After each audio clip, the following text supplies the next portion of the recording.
All right, so you have brought your vacuum. That's great. Oh, I see you have a Dyson. Well, Dysons are great vacuums, and they actually are like one of the #1 selling vacuums out there. And it's pretty interesting because a lot of people buy these vacuums like you, but I might show you some things that are really interesting about this Dyson that you may have never known. So remember, we're here to let you know that the #1 cause of dirt, dust, bacteria, viruses, germs, dust mites, even mold spores, the #1 cause of that in your house is your little friend, the Dyson, or whatever vacuum that you have. And so I'm going to give you a quick education on this Dyson.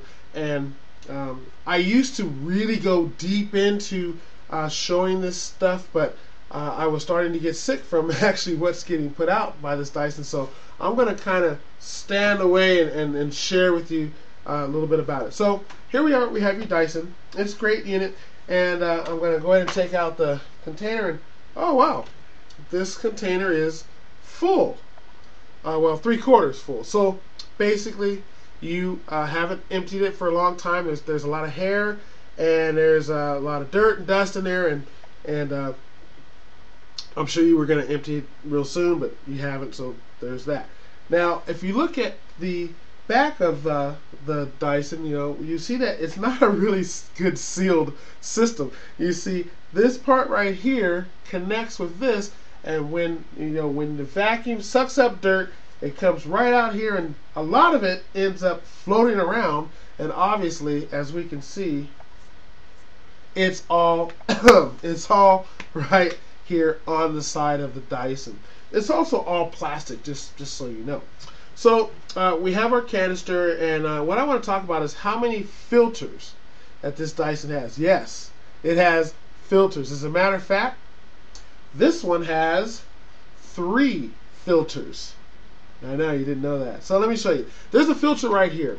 Obviously, when the dirt and germs and hair goes in here, it comes in, it gets caught in this canister, and then it starts to head for the exit. And the exit is there's this big fat permanent filter in this Dyson.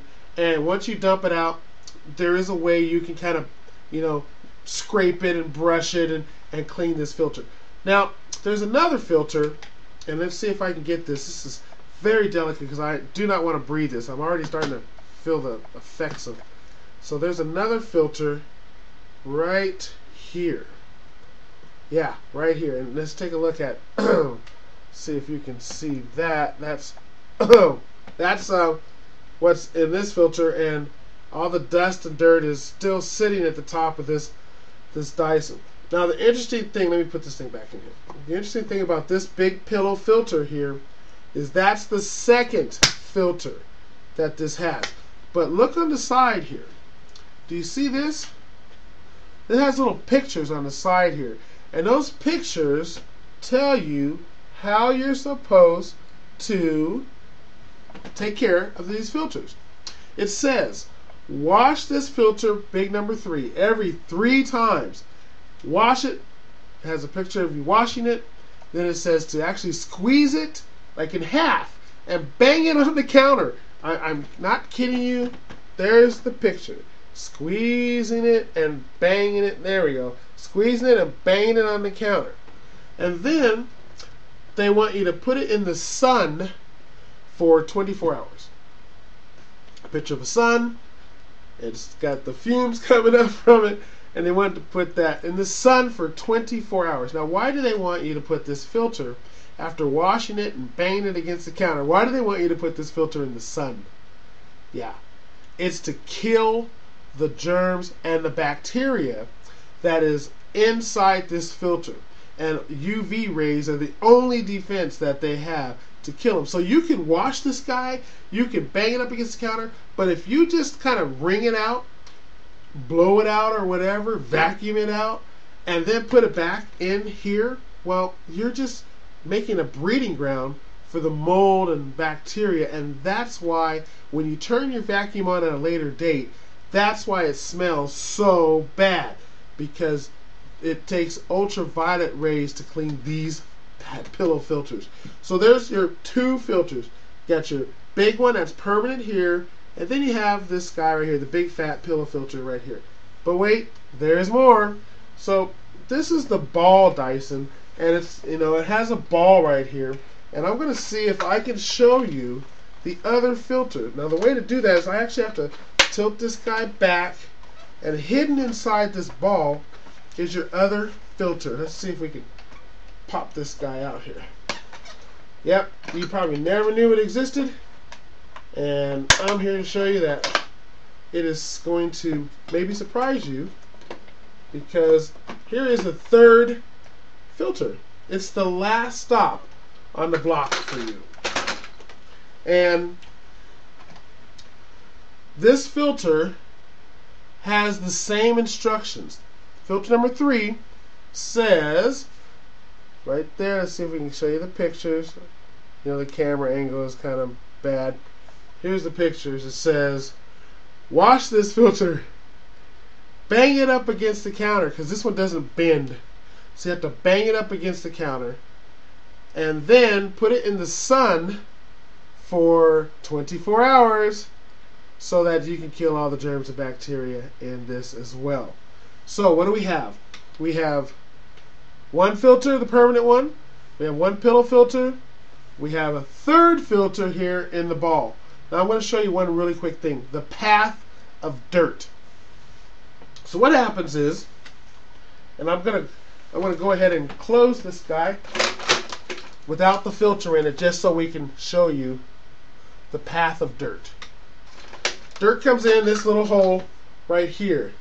It's a big floor thing, but this hole is only this big where dirt comes into the system.